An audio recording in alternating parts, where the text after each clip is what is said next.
Hey everyone, thanks for joining me in this new episode of Disaffected Daily. I'm going to be talking about North Korea today, and before anyone out there thinks I'm some kind of DPRK apologist or tanky or something, I have a meme to dispel that immediately. So here we have our anarchist protagonist, and you see him passing up all these empty urinals, so we can go up next to him and say some old bullshit. So for that, this gets the meme of the day. So yeah, I want to talk about North Korea because Trump has had a special way of dealing with it lately. I'm sure you all have heard fire and fury as a threat, but it's funny because I don't even think North Korea is buying it at this point.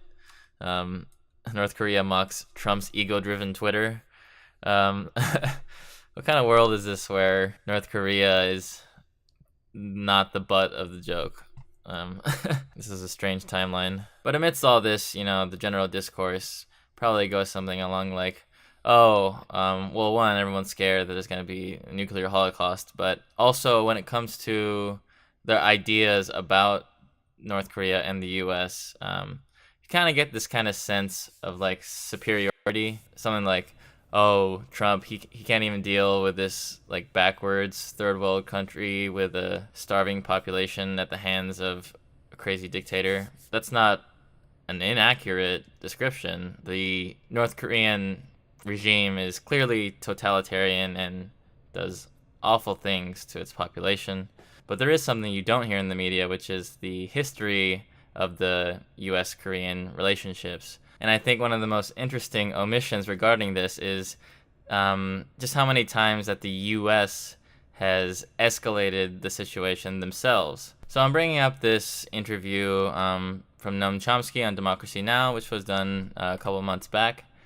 And he brings up the fact that the acceptable proposals for how to deal with North Korea are things like sanctions, missile defense systems, active threats of a military kind.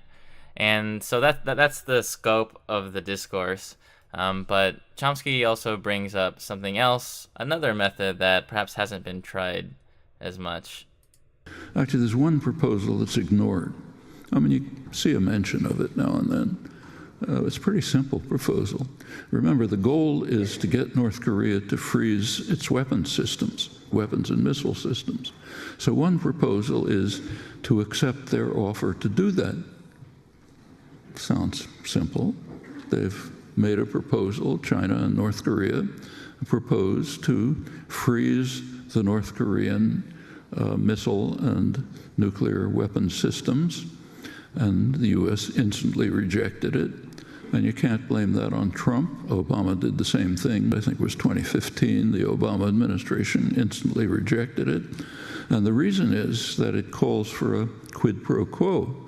It says, in return, the United States should put an end to threatening military maneuvers on North Korea's borders, which happen to include, under Trump, sending of nuclear-capable B-52s flying right near the border.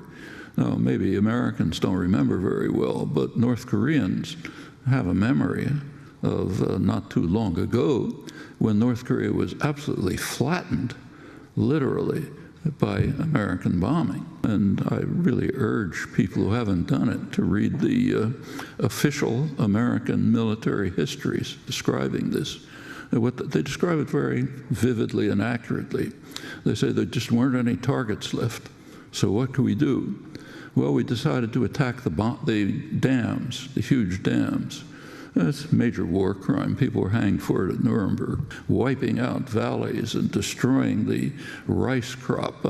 So when nuclear-capable B-52s are flying on their border, along with other threatening military maneuvers, they're kind of upset about it. Strange people. And they continue to develop what they see as a potential deterrent that might protect the regime from, and the country, in fact, from destruction. This has nothing at all to do with what you think about the government. So maybe it's the worst government in human history, okay. But these are still the facts that exist. But yeah, I think this is pretty shocking because it just goes to show that the goal of the United States government is not world peace.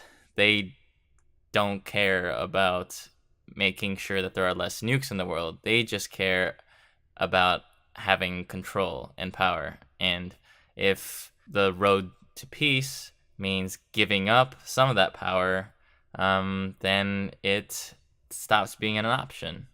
So Chomsky encouraged people to dive into the historical text to find out, firsthand accounts of the bombing. And so I did just that. I found this text by Bruce Cummings, who is a historian of East Asia. So I chose this excerpt because I think it addresses that kind of historical amnesia that I've been alluding to this whole time. As the war dragged on, it became as unpopular as Vietnam was by 1968, and made Harry Truman as disliked as any American president in history, with a 23% approval rating in December 1951, until George W. beat him. I can think of somebody who just beat that record. What hardly any Americans know or remember, however, is that we carpet-bombed the North for 3 years with next to no concern for civilian casualties. Even fewer will feel any connection to this. Yet when foreigners visit North Korea, this is the first thing they hear about the war. The air assaults ranged from the widespread and continual use of firebombing, mainly with napalm, to threats to use nuclear and chemical weapons, finally to the destruction of huge North Korean dams in the last stages of the war. It was an application and elaboration of the air campaigns against Japan and Germany, except that North Korea was a small third world country that lost control of the air to the United States within days of the war's start.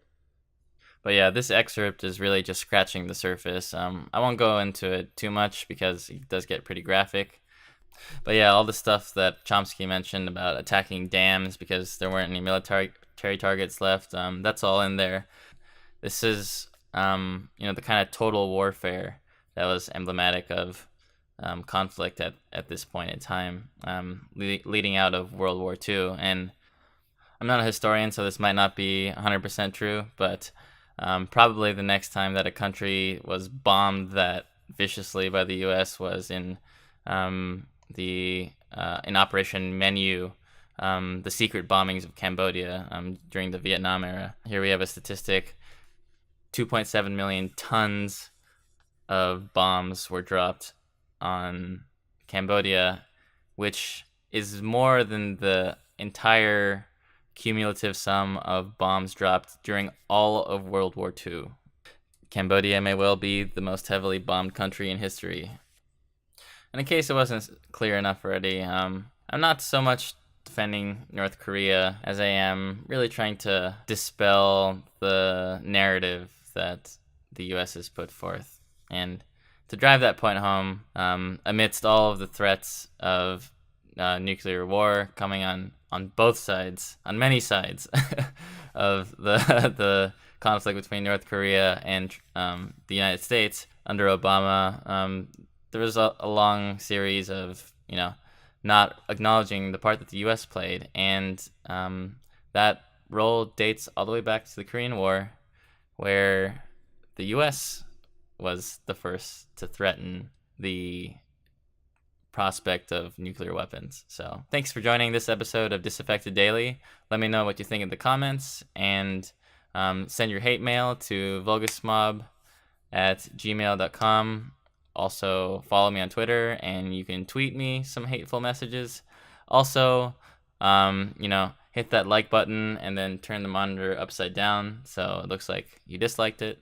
And I will see you next time. Bye-bye.